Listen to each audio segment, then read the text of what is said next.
नमस्कार दोस्तों, मैं निशा ढोरवानी आप सभी का जय भारत ऑनलाइन क्लासेस में बहुत बहुत स्वागत करती हूँ। हमने लास्ट क्लास में श्वसन तंत्र पूरा पढ़ लिया था। श्वसन तंत्र के अंग भी पढ़ लिए, उसके प्रोसेस के पार्ट्स भी तीनों हमने पढ़ लिए। ब्रीथिंग वाला, बाह्य श्वसन वाला, गैसों का परिवहन जिसमें O2 और CO2 का परिवहन, आंतरिक श्वसन, कोशिकीय श्वसन जिसमें एरोबिक और एनारोबिक मतलब ऑक्सी और अनऑक्सी श्वसन भी हमने पूरा कंप्लीट कर लिया था। याद है ना? हाँ, उसके बाद मैंने श्वसन दर भी बता दी थी। तीनों ध्यान रखना, 12 से 20 का क्वेश्चन आया तो 12 से 20 करना है, वैसे 12 से 20। फिर उसके अंदर भी सही आंसर क्या है? 16 से 18, और 16 से 18 में भी सही आंसर क्या है? 16। जैसे हम बात करते हैं ना लिग्नाइट कोला, तो कहाँ? बीकानेर। बीकानेर में पलाना क्षेत्र, जैसे आप पढ़ते हो ना, पहले शहर, फिर उसका भी गाँव, फिर उसकी भी जगह। तो ऐसे जैसे हमारा पूरा इंडिया, फिर राजस्थान और फिर भिलवाड़ा, वैसे ही उसका 12 से 20, फिर 16 से 18 और फिर 16। ये आंसर फर्स्ट, सेकंड और थर्ड, जैसा क्वेश्चन आएगा वैसा आप आंसर उसमें कर देंगे। एवरेज ज़्यादा आएगा तो ज़्यादा करेंगे, और डायरेक्ट आंसर आएगा तो डायरेक्ट भी उसमें दे देंगे। मैंने सारे ऑप्शन इसलिए आपको बता दिया ताकि उसके बाहर कुछ नहीं आएगा। ये चीज़ें आपको ध्यान रखनी होती है, क्योंकि कन्फ्यूज़न करने के लिए एग्जामिनर कन्फ्यूज़ करता है ऐसे ही, इसलिए मैंने सारे के सारे कन्फ्यूज़न आपके दूर करने के लिए हर चीज़ आपको क्लियर करवा दी कि कैसे कैसे क्वेश्चन आते हैं और क्या क्या बनते हैं। आगे आज हम पढ़ेंगे उत्सर्जन तंत्र, ठीक है? तो आइए उत्सर्जन तंत्र पढ़ते हैं।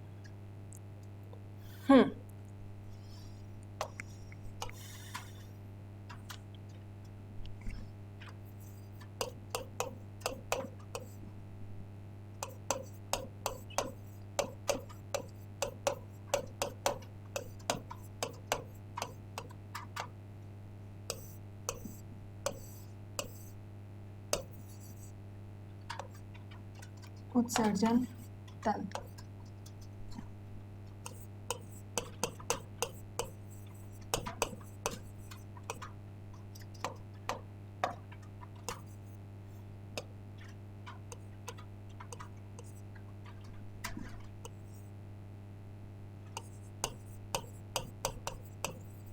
System of human.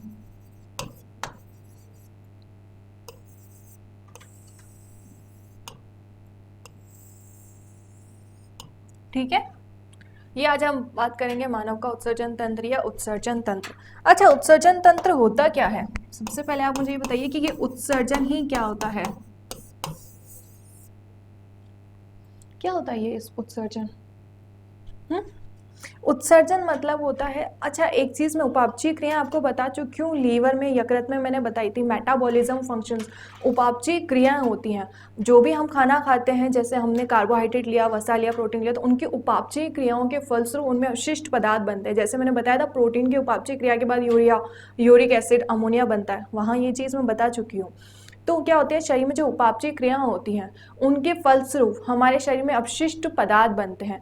उन अपशिष्ट पदार्थों का हमारे शरीर से बाहर निकालने की जो पूरी की पूरी प्रोसेस है उसको क्या कहते हैं? उत्सर्जन। अच्छा, अगर मैं आपको एक चीज पूछूं, हमने प्रोटीन में बात की थी, यूरिया, यूरिक एसिड और यूरिक अम्ल, प्रोटीन की उपापचय क्रियाओं के फलस्वरूप यूरिया, यूरिक एसिड और अमोनिया ये सब बनता है। अच्छा, प्रोटीन में कौन कौन से एलिमेंट्स, कौन कौन से तत्व पाए जाते हैं? तो आप सभी जानते हैं, और ये क्वेश्चन पूछता है, संतुलित आहार में इंपॉर्टेंट करके लिखवाऊंगी। कार्बन, हाइड्रोजन और ऑक्सीजन के अलावा इसमें कौन सा तत्व पाया जाता है? तो नाइट्रोजन तत्व पाया जाता है। कौन सा तत्व? नाइट्रोजन तत्व। तो ये जो ये यूरिया, यूरिक एसिड, अमोनिया, ये सब क्या है? तो ये नाइट्रोजन अपशिष्ट पदार्थ हैं। ठीक है, इंपॉर्टेंट चीज है, नाइट्रोजन अपशिष्ट पदार्थ है, ये सारे के सारे नाइट्रोजन से मिलके बने होते हैं। ठीक है, ये बात समझ में आ गई आपको? तो नाइट्रोजन अपशिष्ट पदार्थों को शरीर से बाहर निकालने की प्रक्रिया ही क्या कहलाती है? उत्सर्जन। अच्छा, वो जो अपशिष्ट पदार्थ हैं उनको ही हम उत्सर्जी पदार्थ कहते हैं। जैसे अगर हम बात करें, हम क्या उत्सर्जित करते हैं? ह्यूमन, तो हम यूरिया उत्सर्जित करते हैं। ठीक है, आगे बताऊंगी हम प्राणी को क्या कहते हैं, हमारे यूरियोटैलिक कहते हैं, यूरियोटैलिक प्राणी। ठीक है, अच्छा ये चीज़ आपको समझ में आ गई, उत्सर्जन क्या है? हाँ, हमारे शरीर में जो उपापचय क्रियाएं होती हैं उसके फलस्वरूप बनने वाले अपशिष्ट पदार्थ जिन्हें उत्सर्जी पदार्थ कहते हैं, और उन उत्सर्जी पदार्थों को शरीर से बाहर निकालने की प्रक्रिया या प्रोसेस को ही हम क्या कहते हैं? उत्सर्जन। और उस उत्सर्जन में जो हमारी बॉडी के अंग काम आते हैं, इस उत्सर्जन में जो हमारी बॉडी के अंग काम आते हैं उनको क्या कहते हैं? उत्सर्जी अंग कहा जाता है। क्या कहा जाता है? उत्सर्जी अंग कहा जाता है। और इन उत्सर्जी अंगों से जो तंत्र बनता है उस तंत्र को ही क्या कहा जाता है? उत्सर्जन तंत्र कहा जाता है। चीज समझ में आ गई है ना। नाइट्रोजन अपशिष्ट पदार्थों को शरीर से बाहर निष्कासित करने की प्रक्रिया उत्सर्जन। जो अंग काम आता है उसको उत्सर्जी अंग, और उत्सर्जी अंग से मिलकर जो पूरा का पूरा तंत्र बना उसको उत्सर्जन तंत्र कहते हैं। चीज समझ में आई है पूरी की पूरी? ये नहीं पूछता।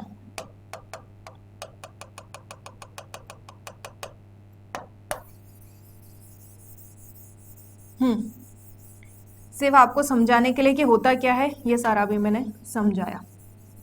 अब समझ में आ गया होगा उत्सर्जन क्या होता है, उत्सर्जी पदार्थ क्या है, उत्सर्जी अंग क्या है, उत्सर्जन तंत्र क्या है। डन। अच्छा, अगर मैं जैसे बात करूं हमारे शरीर से कौन से अवशिष्ट पदार्थ निकलते हैं जो हमारे लिए यूजफुल नहीं है, जैसे पसीना निकलता है किसके थ्रू, स्किन के थ्रू। CO2 श्वसन तंत्र पढ़ा था, लंग्स के थ्रू। वैसे ही यूरिया हमारी किडनी के थ्रू उत्सर्जन तंत्र में। तो ये हमारे लिए उत्सर्जी पदार्थ है, ठीक है, यूरिया। ठीक है, और किसके द्वारा निकलता है, तो किडनी के द्वारा। अच्छा, यूरिया का निर्माण किसके द्वारा होता है और यूरिन का निर्माण किसके द्वारा होता है? यूरिन और यूरिया। यूरिया का निर्माण हमने पढ़ा था, कहाँ पढ़ा था, लीवर में, ध्यान है। जबकि यूरिन का या मूत्र का निर्माण कहाँ होता है, तो वृक्क में। और वृक्क के भी किस भाग में, तो नेफ्रॉन में होता है। अभी पूरा नेफ्रॉन के स्ट्रक्चर, सारा उसका काम, फंक्शन सब पढ़ेंगे। चीज समझ में आ गई ना। लेकिन यूरिया का मैं बता चुकी हूँ, लीवर में हुआ था यूरिया का निर्माण या संश्लेषण। लेकिन मूत्र का निर्माण वृक्क में, और वृक्क के भी किडनी में, मतलब, और किडनी के भी किस भाग में, तो नेफ्रॉन में। तो ये चीज ध्यान रखना, कंफ्यूज मत होना इसमें। ओके, ये बात अभी तक हमने टॉपिक समझ में आ गया क्या है। हाँ, उत्सर्जन समझ में आ गया, उत्सर्जन तंत्र और उत्सर्जी अंग समझ में आ गए। अभी मैंने आपको बात की नाइट्रोजन अपशिष्ट पदार्थ, तो नाइट्रोजन अपशिष्ट पदार्थों के निष्कासन को ही हम उत्सर्जन कहते हैं। उस नाइट्रोजन अपशिष्ट पदार्थों के निष्कासन के बेसिस पर ही प्राणियों को, या हमारी बात करें प्राणियों को कितने भागों में बांटा जाता है, तो 3 भागों में बांटा जाता है। वो 3 भाग कौन कौन से हैं, या 3 प्रकारों में बांटा जाता है, वो 3 प्रकार कौन से हैं वो भी पढ़ेंगे। तो नाइट्रोजन अपशिष्ट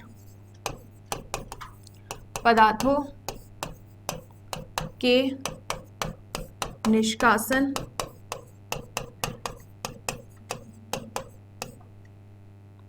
के आधार पर, नाइट्रोजन अपशिष्ट पदार्थों के निष्कासन के आधार पर प्राणियों के प्रकार या प्राणियों का वर्गीकरण। कितने प्रकारों में बांटा जाता है,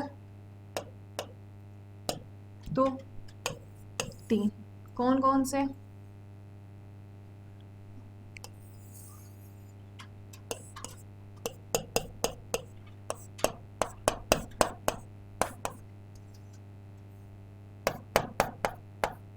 तो वो 3 कौन कौन से हैं, तो देखना, अमोनोटैलिक,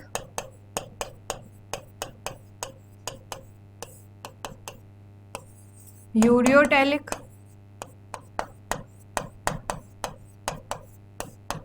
और यूरिकोटैलिक।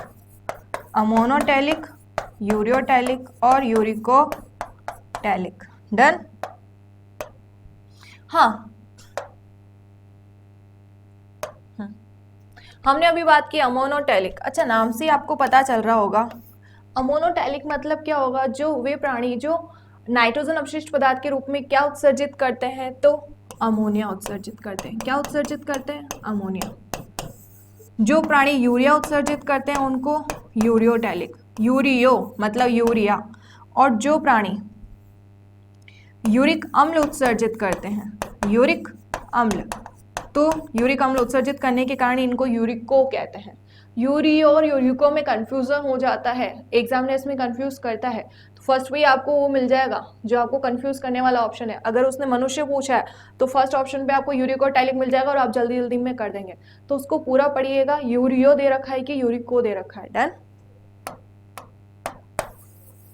हम ज्यादा एक्साइटमेंट में गलत कर देते हैं, तो जोश में होश नहीं खोना।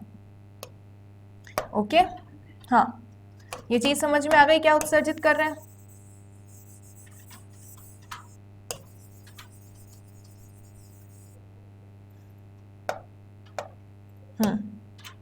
दूसरी बात, हाँ, अमोनिया क्या होती है, बहुत ज़्यादा विषैली होती है।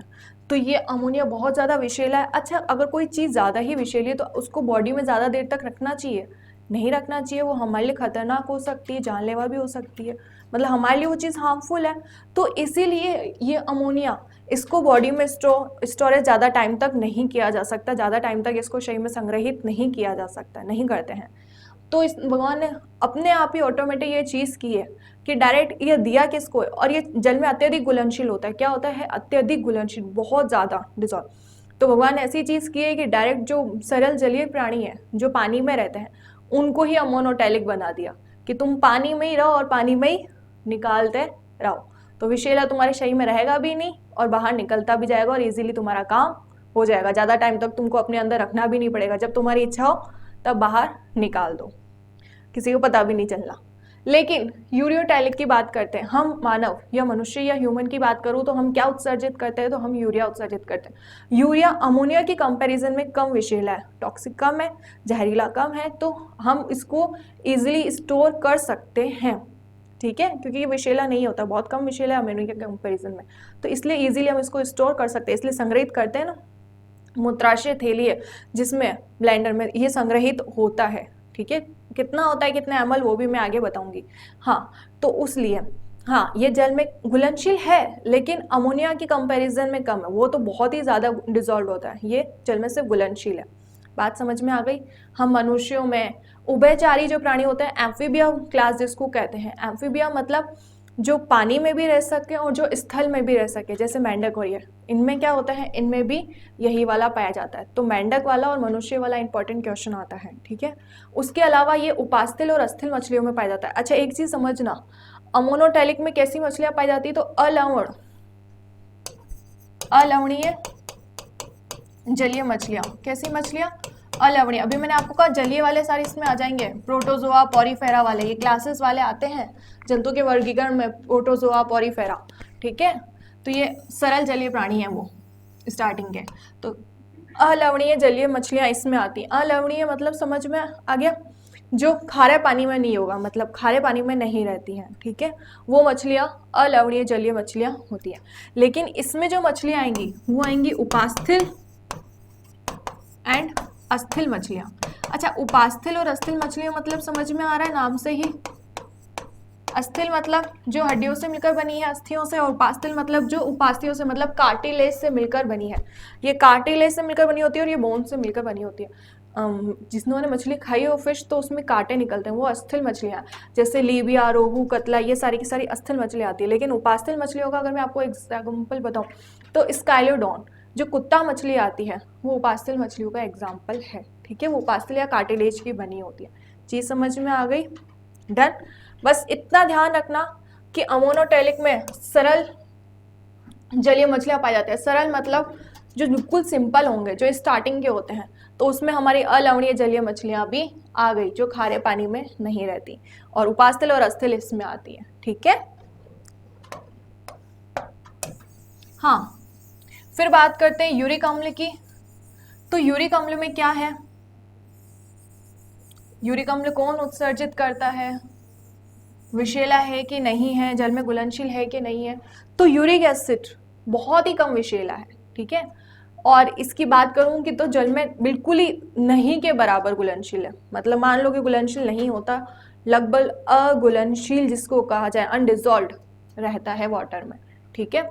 हाँ, कौन उत्सर्जित करते हैं? तो ये जो छोटे छोटे कीट होते हैं ना, या हम बात करें रेप्टिलिया, रेप्टिलिया मतलब सांप, रेप्टिलिया वर्ग क्लास बोलते हैं उनको, तो सांप भी यही उत्सर्जित करते हैं। पक्षी, घोंघा, ये जो छोटे छोटे कीट है, ये सारे के सारे क्या उत्सर्जित करते हैं? तो यूरिक एसिड उत्सर्जित करते हैं। चीज़ समझ में आ गई? अब मैं ये पूरा का पूरा जो आपको समझाया वो लिखवा रही हूँ, तो एक बार लिख लीजिएगा। हाँ, अभी हमने बात की अमोनोटैलिक वे प्राणी जो नाइट्रोजन अपशिष्ट पदार्थ के रूप में क्या उत्सर्जित करते हैं? अमोनिया उत्सर्जित करते हैं। तो अमोनिया उत्सर्जित करने वाले, अब मैं कहूं कि अमोनिया कैसी है इसे, तो कैसी है? पहली बात तो विषैली, और दूसरी जल में अत्यधिक घुलनशील, जल में अत्यधिक घुलनशील। ठीक है, तो एग्जाम्पल्स क्या है इसके? किसमें डाला भगवान ने? सोच समझ के डाला है बहुत, इसके कैरेक्टर्स देख के कि ये ऐसे ऐसे काम कर रहा है। किसमें डाला? सरल जलीय प्राणी, इसके एग्जाम्पल्स होते हैं। सरल जलीय प्राणी मतलब क्या क्या होंगे? ये इसके कैरेक्टर्स हैं। सरल जलीय प्राणी मतलब अभी बताया मैंने, प्रोटोजोआ जंतुओं के वर्गीकरण में जो स्टार्टिंग में जो आते हैं वो ये हैं, पॉरीफेरा। ठीक है, पॉरीफेरा में स्पंज आते हैं। हाँ, सरल जलीय प्राणी प्रोटोजोआ और पॉरीफेरा। उसके बाद अभी हमने बात की अलवणीय, कैसी मछलियां? तो अलवणीय जलीय मछलियां आदि। ठीक है, डन। ये इसके एग्जाम्पल्स। आपको जो इंपॉर्टेंट ध्यान रखना है वो यूरियोटेलिक और यूरिकोटेलिक के एग्जाम्पल्स आते हैं, इसके एग्जाम्पल्स नहीं आते। नेक्स्ट बात करते हैं। यूरियोटेलिक क्या उत्सर्जित करते हैं? तो अभी हमने बात की थी, क्या उत्सर्जित करते हैं? यूरिया उत्सर्जित करते हैं। क्या उत्सर्जित करते हैं? यूरिया। अच्छा, यूरिया उत्सर्जित कौन करता है? तो कौन उत्सर्जित करता है? अच्छा, पहली बात तो कैरेक्टर्स इसके बता दो, कैसा है यूरिया? तो इसकी कंपैरिजन में कम विषैला अमोनिया की कंपैरिजन में, और ये तो जल में अत्यधिक घुलनशील है लेकिन ये इससे थोड़ा कम है, तो जल में सिर्फ घुलनशील लिख रही हूं मैं, जल में घुलनशील।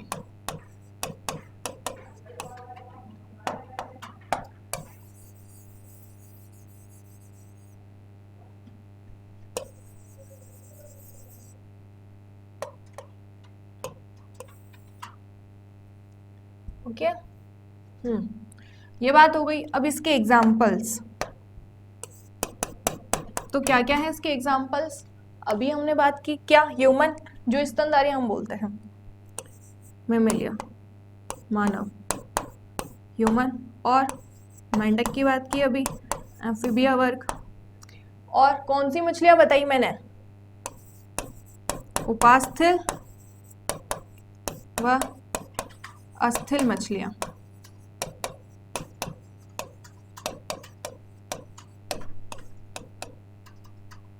चीज समझ में आ गई यहां तक? ठीक है,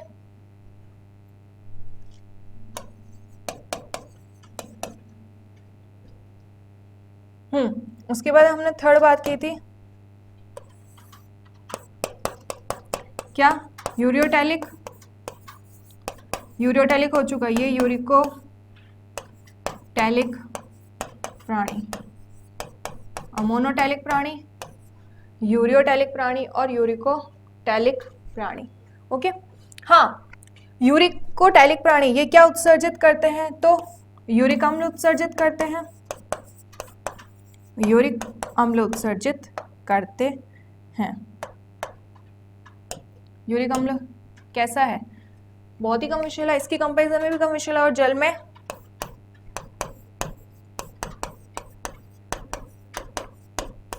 इसकी कंपैरिजन में भी कम। जो यूरिया है वो तो अमोनिया की कंपैरिजन में कम विषैला, और ये यूरिया की कंपैरिजन में कम विषैला, यूरिक एसिड, और जल में लगभग अघुलनशील।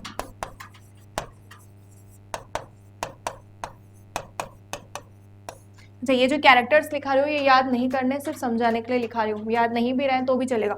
सिर्फ एग्जाम्पल्स पूछता है, डायरेक्ट एग्जाम्पल देके पूछ लेता है, मानव कौन से प्राणी है, या मेंढक किस प्राणी की श्रेणी में आता है, ऐसे आता है। ठीक है क्वेश्चन, या पक्षी कौन से प्राणी है, यूरियोटैलिक, यूरिकोटैलिक या मोनोटैलिक, तो वो आंसर करना होता है आपको। ओके, या मानव क्या उत्सर्जित करता है? तो यूरिया उत्सर्जित करता है। कीट क्या उत्सर्जित करता है? यूरिक अम्ल उत्सर्जित करते हैं। मेंढक क्या उत्सर्जित करता है? ऐसे क्वेश्चन आते हैं। तो बस एग्जाम्पल्स ध्यान रखोगे, आपका काम हो जाएगा। बात करते हैं एग्जाम्पल्स की। तो कीट, जो छोटे छोटे कीट होते हैं, सरीसृप मतलब सांप, रेप्टिलिया आप सभी जानते हैं।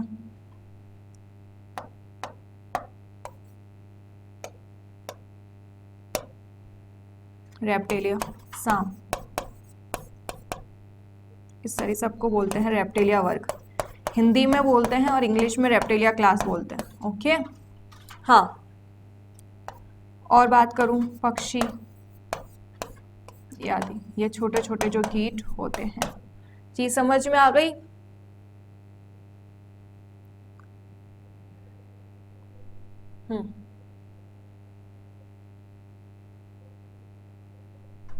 तो तीन अभी कौन कौन सी बात की हमने नाइट्रोजन अपशिष्ट पदार्थों के आधार पर? तीन प्राणी में वर्गीकृत करते हैं, कौन कौन से? अमोनोटैलिक, यूरियोटैलिक और यूरिकोटैलिक प्राणी। ठीक है, अमोनोटैलिक की बात करें तो अमोनिया, है ना। यूरियोटैलिक की बात करें तो यूरिया, और यूरिकोटैलिक की बात करें तो यूरिक अम्ल।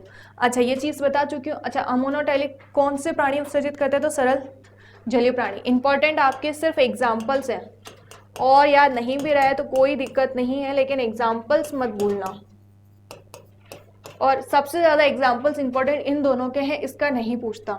इसमें भी जो पूछता बता देती हूँ, मानव और मेंढक, और इसमें ये कीट वाला पूछता है, पक्षी वाला पूछता है, सही सब ये तो इंपॉर्टेंट ही है।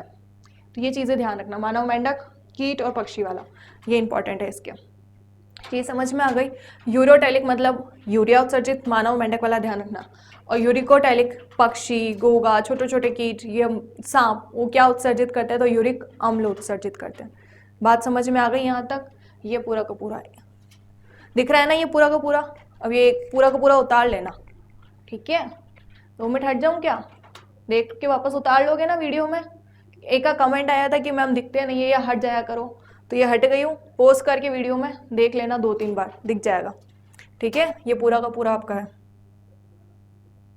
डन? ये पूरा लिखना है आपको इसमें, अभी तक तो आ गया होगा। नेक्स्ट पढ़ते हैं। ये अभी प्राणियों की बात की थी, क्लासिफिकेशन की, कैसे बांटे जाते हैं, कौन कौन से प्राणी हैं। अब हम बात करते हैं हम ह्यूमन की। तो मानव का उत्सर्जन तंत्र पढ़ रहे हैं, पहले क्लासिफिकेशन पढ़ा दिया मैंने पूरे प्राणियों का, किसमें कौन सा पाया जाता है। अब वापस हम ह्यूमन पे आ गए, जो हमारा टॉपिक है। तो मानव का उत्सर्जन तंत्र। अच्छा, मानव के उत्सर्जन तंत्र के अंग कौन कौन से हैं, कौन कौन से पार्ट्स काम आते हैं, तो वो अब पढ़ेंगे। ठीक है, हाँ। ये हमारे मानव का उत्सर्जन तंत्र।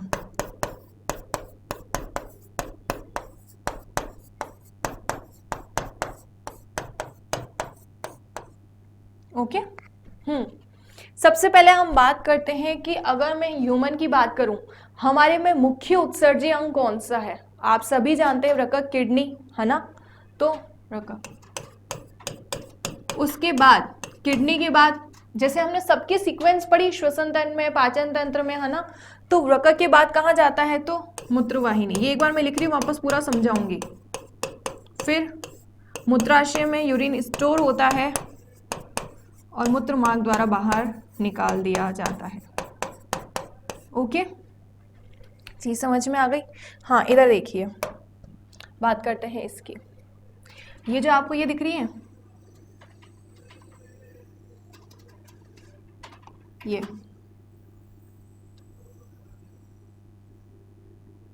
ये क्या है?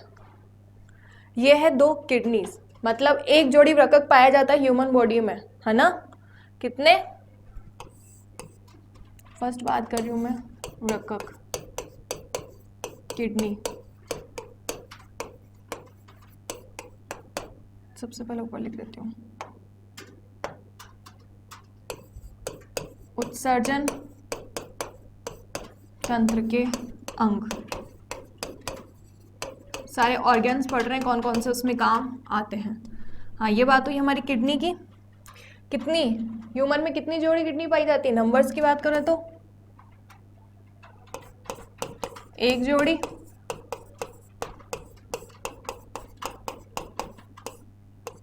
डन। ये तो बात हो गई संख्या की। अच्छा, अगर मैं पूछूं स्थान, ये बात हुई थी नंबर की, संख्या की। अगर मैं पूछूं स्थान, मतलब कहाँ पर है हमारी बॉडी में किडनी, कहाँ पर है? कमेंट बॉक्स में बताइएगा, मैं अभी यहाँ बता रही हूँ आपको।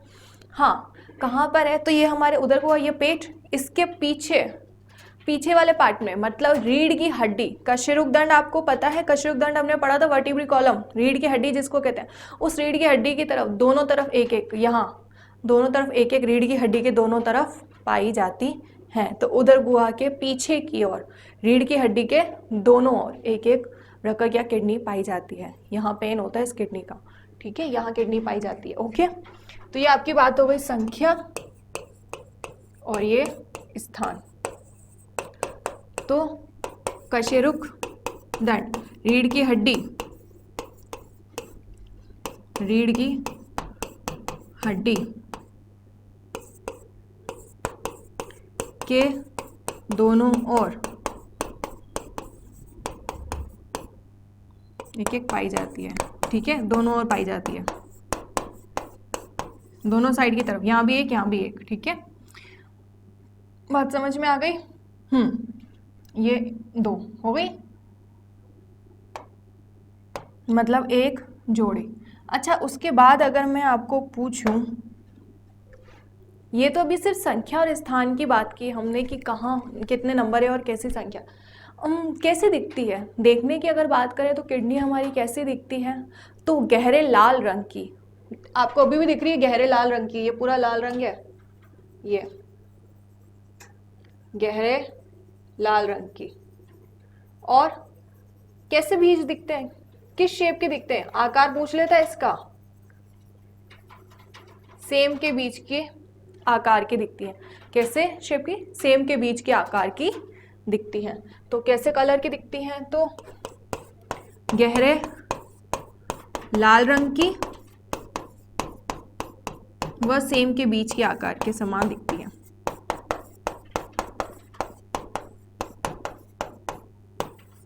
अभी भी कुछ लोगों को नहीं समझ में आया तो एक वर्ड में मैं आपको पूरा का पूरा ये बता सकती हूँ स्ट्रक्चर, जो हमने इसकी संरचना पढ़ी कि कैसे होती है।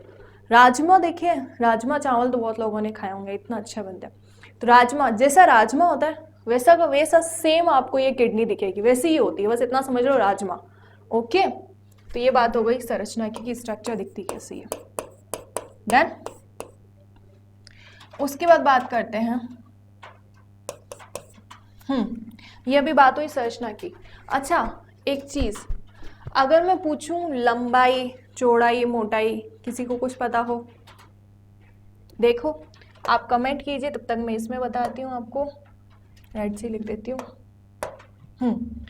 लंबाई की बात करें तो 10 से 12 सेंटीमीटर, चौड़ाई की बात करूँ तो 6 सेंटीमीटर, मोटाई की बात करूँ 5 से 6 सेंटीमीटर होता है मोटाई, 2.5 से 3 सेंटीमीटर,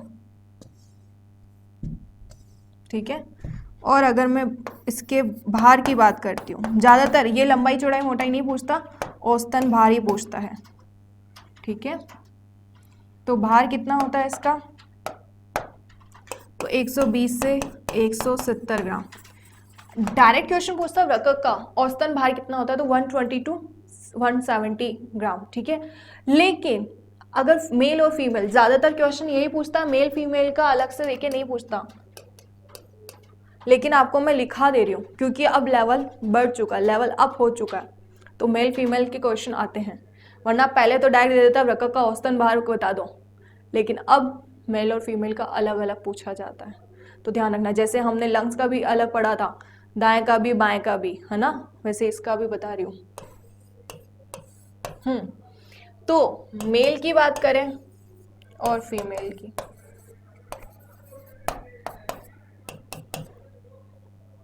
मेल का कितना होता है, तो 125 से 170 ग्राम, फीमेल का 115 से 155 ग्राम। डन। डायरेक्ट पूछ ले वेट कितना है, रकक का औसतन भार, तो 120 से 170 ग्राम, मेल का 125 से 170, और फीमेल की बात करें तो 115 से 155 ग्राम। फीमेल्स का कम होता है, मेल का वेट ज़्यादा होता है किडनी का। ज़्यादातर चीज़ों का यही है, सबका हमने उसमें भी देखा था, लंग्स में भी मेल का ज़्यादा था, मैंने ये बताया था, फीमेल्स का कम होता है। आगे भी यही चीज़ पढ़ेंगे। हाँ, ये बात हो गई इसकी। अब बात करते हैं आगे।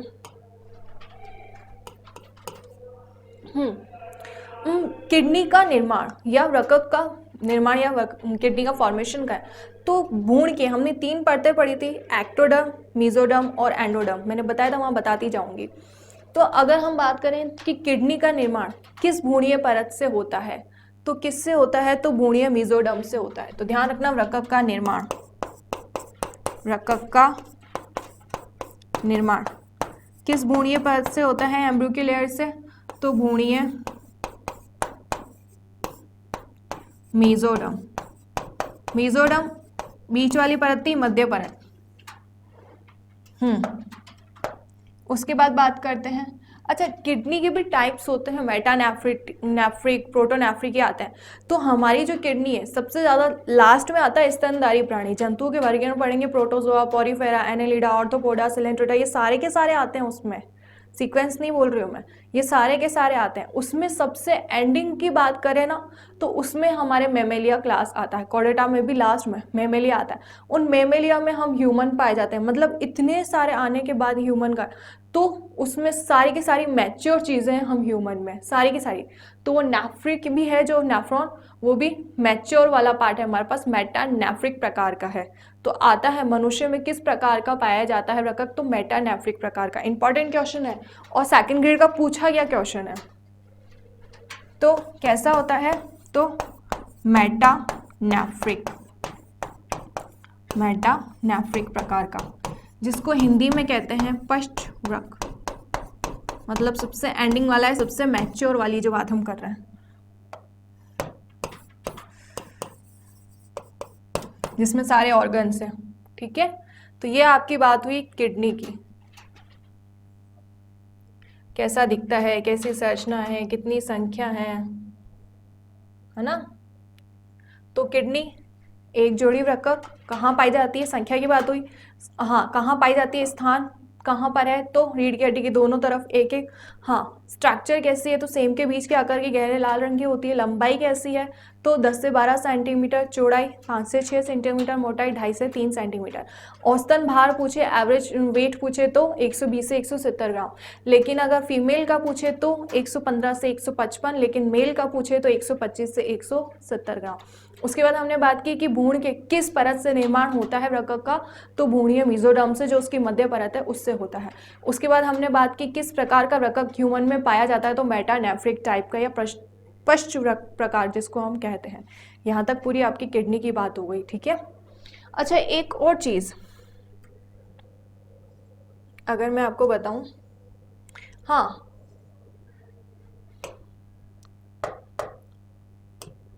जैसे हमने श्वसन तंत्र की बात की थी, तो श्वसन तंत्र की इकाई होती है वायु कुप्पिकाएं, जो उसकी लास्ट में बनी थी ना श्वसनिकाओं के बाद, वो श्वसन तंत्र की इकाई है, या श्वसन इकाई जिसको कहते हैं वो वायु कुप्पिकाएं थी।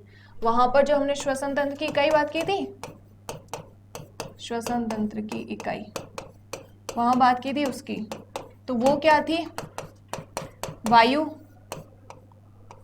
कुप्पिकाएं, है ना। वैसे ही अगर मैं यहाँ इसकी यूनिट की बात करूं कि वृक्क की इकाई या वृक्क की संरचनात्मक व क्रियात्मक इकाई या उत्सर्जन तंत्र की इकाई या उत्सर्जन इकाई, सारे क्वेश्चंस का आंसर एक ही है, नेफ्रॉन। जो मैंने आपको बताया वृक्क का कौन सा पार्ट मूत्र का निर्माण करता है, तो नेफ्रॉन। पूरा का पूरा जो किडनी का स्ट्रक्चरल एंड फंक्शनल जो पूरा का पूरा काम है वो कौन करेगा, तो नेफ्रॉन करेगा। हम नेफ्रॉन के स्ट्रक्चर भी पढ़ेंगे, पूरा पूरा यूरिन का फॉर्मेशन कैसे होता है वो भी पढ़ेंगे, कैसे काम करता है वो भी पढ़ेंगे। ठीक है, हाँ तो वो पूरा का पूरा, तो सारा का सारा काम उसका कौन कर रहा है, स्ट्रक्चर भी कौन बना रहा है, तो पूरी की पूरी कौन कर रहा है, तो वृक्क की संरचनात्मक और क्रियात्मक इकाई किसे कहा जाता है, नेफ्रॉन को कहा जाता है। तो ये पूरा मैं इसमें लिख रही हूँ। तो वृक्क की संरचनात्मक, बहुत इंपॉर्टेंट क्वेश्चन है ये, वृक्क की संरचनात्मक व क्रियात्मक इकाई, स्ट्रक्चरल एंड फंक्शनल यूनिट इकाई, और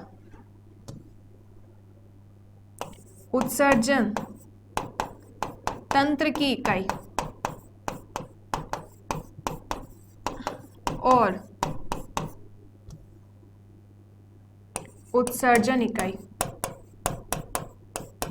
किसे कहा जाता है। इन तीनों का एक ही आंसर है, तो अलग अलग पूछ लेता है कंफ्यूज करने के लिए, तो वो क्या है, नेफ्रॉन। ठीक है, नेफ्रॉन। अच्छा ये स्ट्रक्चर देखो आपको कैसी लग रही है, ये देखो ईयरफोन लग रहा है, ये ईयरफोन लगाया, ये यहाँ पे ये पूरा ये मोबाइल है और इसके कवर के इधर लगा दिया, है ना।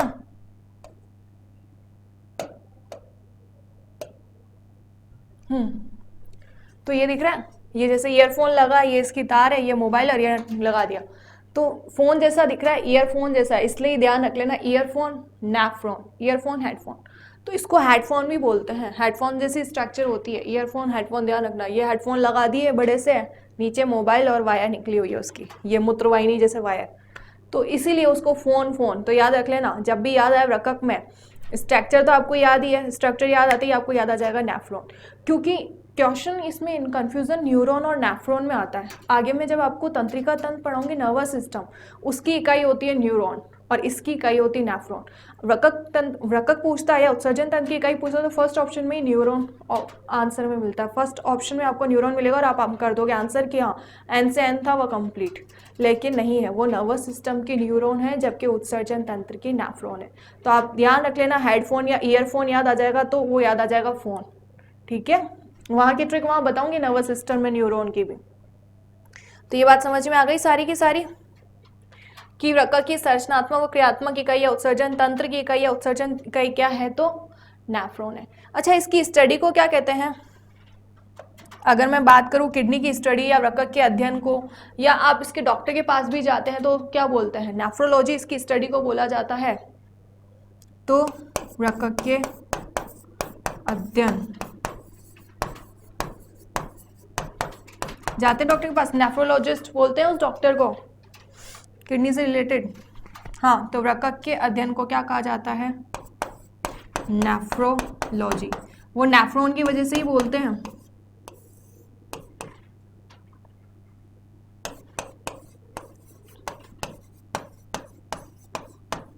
ओके ये चीज समझ में आ गई ना, नेफ्रोलॉजिस्ट बोलते हैं डॉक्टर को। ये बात हुई आपकी रकक की, इट मीन्स किडनी की, ठीक है। हाँ नेफ्रॉन का पूरा अलग से पढ़ेंगे हम, ये पूरा सीक्वेंस। अब पहले हमने किडनी पढ़ ली, अब बात करते हैं मूत्रवाहिनी। ये जो आपको दिख रही है ये मूत्रवाहिनी है, क्या है, मूत्रवाहिनी। ये दोनों तरफ निकल रही है, दोनों, एक इधर से एक इधर से, एक जोड़ी रकक, दो किडनीज हैं तो दोनों से मूत्रवाहिनी निकल रही है। ये मूत्रवाहिनी क्या करती हैं, तो यूरिन को, यहाँ से मूत्र बन गया, रकक में मूत्र का निर्माण हो गया, यूरिन का निर्माण हो गया, फॉर्मेशन हो गया, तो यहाँ से जाकर इसके अंदर से जाता हुआ कहाँ जाता है, यूरिनरी ब्लैंडर में, मूत्राशय में इकट्ठा होता है, कलेक्ट होता है और मतलब मूत्र मार्ग द्वारा बाहर निकाल दिया जाता है। ये मूत्राशय है, ठीक है, चीज समझ में आ गई ना। हाँ अगर एक चीज मैं बताऊं, कॉर्टेक्स सॉरी किडनी के भी दो भाग होते हैं, कौन कौन से, तो किडनी के दो भाग कौन से होते हैं, कॉर्टेक्स जिसको बाहरी भाग कहते हैं, किडनी के दो भाग होते हैं, कॉर्टेक्स मतलब बाहरी भाग और मेड्यूला, मेड्यूला मतलब भीतरी भाग। ये देखिए यहाँ दिख रहा होगा, ये जो ये बाहर वाला पार्ट है ना इसका, ये वाला, ये बाहर वाला है कॉर्टेक्स का, जबकि ये अंदर वाला जो ये पार्ट है, ये इसके अंदर वाला पार्ट, ये क्या है, ये है मेड्यूला का। किसका है, मेड्यूला का, ठीक है। तो बाहरी भाग कॉर्टेक्स जबकि भीतरी भाग मेडुला, डन।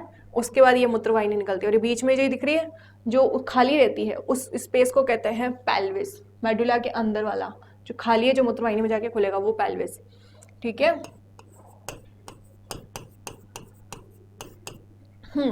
उसके बाद अच्छा ये आपको ये दिख रही है, ये क्या है, ये क्या है, ये है एडिनलिन ग्रंथि। एडिनलिन इंग्लिश में बोलते हैं एडिनलिन ग्लैंड और हिंदी में अधिवृक्क ग्रंथि। अधिवृक्क, अच्छा अधि मतलब आपने हिंदी पढ़ी है, आपको पता है अधि मतलब क्या होता है, अधि मतलब होता है ऊपर, क्या होता है? ऊपर। अधि मतलब होता है ऊपर, मतलब रकक के ऊपर पाई जाने वाली, रकक अधि मतलब ऊपर, रकक के ऊपर पाई जाने वाली ग्रंथि। ये देखिए रकक के, ये किडनी और किडनी के ऊपर ही पाई जा रही है, इसलिए इसको एड्रिनल ग्लैंड कहते हैं या अधिवृक्क ग्रंथि। आपने बचपन में पढ़ा होगा एड्रिनलिन हार्मोन, करो या मरो हार्मोन, डू और डाई, ये पढ़े सारा एंडोक्राइन सिस्टम में हम पढ़ेंगे, अंतःस्रावी तंत्र में सारा। तो वही है ये एड्रिनल अधिवृक्क ग्रंथि, रकक के ऊपर पाई जाती है, इसलिए इसको अधिवृक्क, अधि मतलब ऊपर पाई जाती है रकक के, ठीक है, एड्रिनल ग्रंथि। दो ये भी एक जोड़ी है, ये दो है, दिख गई।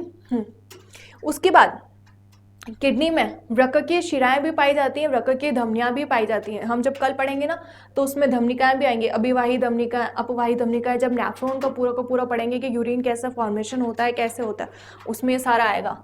तो ये जो ये आपको दिख रही है ये वाली, ये है वृक्कीय धमनी और ये वृक्कीय शिरा, ठीक है। और ये है आपकी पश्च महाशिरा, ये वाली, ये जो दिख रही है ना ये पश्च महाशिरा है,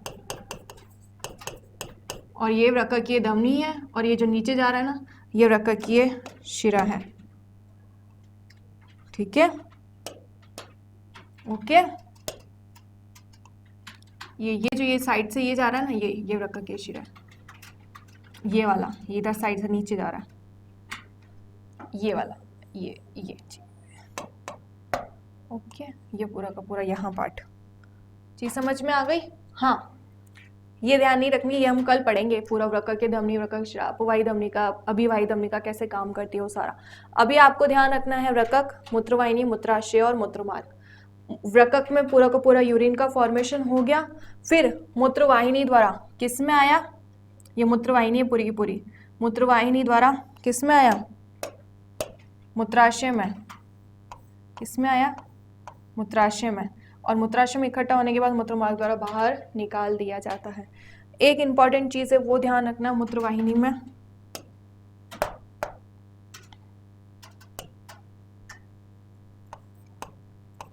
हमने एक चीज बताना, हमने क्रमाकुचन गति पढ़ी थी, किसमें पढ़ी थी, क्रमाकुचन गति, याद आई कुछ?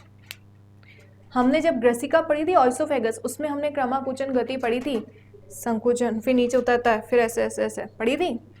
मुख गुहा में लार से सना हुआ पदार्थ बॉल्स कहलाता है, और क्रमाकुचन गति करती है ग्रसिका, भोजन को नीचे भेजने का काम करती है। वैसे ही मूत्रवाहिनी यूरिन को, यूरिनर ब्लेंडर मतलब मूत्राशय तक पहुंचने का काम करती है, जबकि इसकी परत कैसी होती है, तो मोटी व पेशीय, मोटी व पेशीय, तो ये पूरी मसल से बनी होती है, ये पेशीय से। और इन मसल्स को, ये जो पूरी की पूरी पेशिया से बनी हुई है, वो मसल्स करती क्या है, तो ये पेशियां क्या करती हैं, यूरिन को आगे भेजने का काम करती है। तो इसमें वो तरंगे भेजती हैं, वो कौन सी तरंगे भेजती है ये पेशियां या मसल्स, तो इन वाहिनियों में जो ये तरंगे के द्वारा उनको आगे भेजने का काम करती है वो तरंगे होती हैं क्रमाकुचन तरंगे, क्रमाकुचक तरंगे। कैसी तरंगे होती हैं, क्रमाकुचक तरंगे।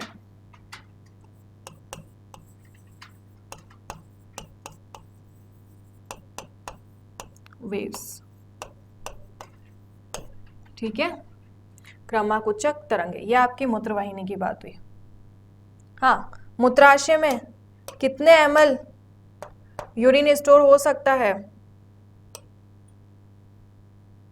तो मूत्राशय में कितने ml, 700 to 800 ml मूत्र संग्रहित किया जा सकता है, स्टोर हो सकता है यूरिन, ठीक है। चीज समझ में आ गई आपको? यहाँ तक हमने बात की वृक्क के दो भाग कौन कौन से, कॉर्टेक्स और मेड्यूला, बाहरी भाग कॉर्टेक्स, भीतरी भाग मेड्यूला। उसके बाद वृक्क में यूरिन का फॉर्मेशन हो गया, यूरिन का मतलब मूत्र का निर्माण हो गया, यूरिन का फॉर्मेशन हो गया, वो कहाँ जाएगा, मूत्रवाहिनी के थ्रू यूरिनल ब्लेंडर मूत्राशय में इकट्ठा होकर मूत्रमार्ग द्वारा बाहर निकाल दिया जाता है। ये पूरी की पूरी इसकी प्रोसेस है, वृक्क, मूत्रवाहिनी, मूत्राशय और मूत्रमार्ग। और मूत्रवाहिनी कैसी परत होती है, तो मोटी और पेशीय परत होती है, जो उसकी लेयर होती है पेशी। अच्छा, ये मसल्स क्या काम करती हैं, तो ये पेशियां इस मूत्रवाहिनी में क्या करती है, क्रमाकुचक तरंगे भेजने का काम करती हैं, क्रमाकुचक तरंगों के थ्रू यूरिन को जल्दी जल्दी आगे बढ़ाने का काम करती हैं। उसके बाद यूरिनरी ब्लेंडर में तो स्टोरेज का ही काम है, तो स्टोर करता है कितने ml, 700 to 800 ml यूरिन को स्टोर कर सकता है।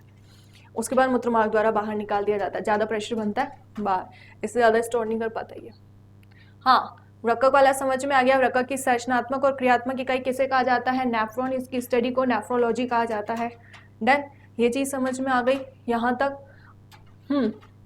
कैसी स्ट्रक्चर होती है, तो सेम के बीच की राजमा देख लेना, समझ में आ जाएगा। हम मनुष्य कैसे प्राणी हैं? यूरियोटैलिक।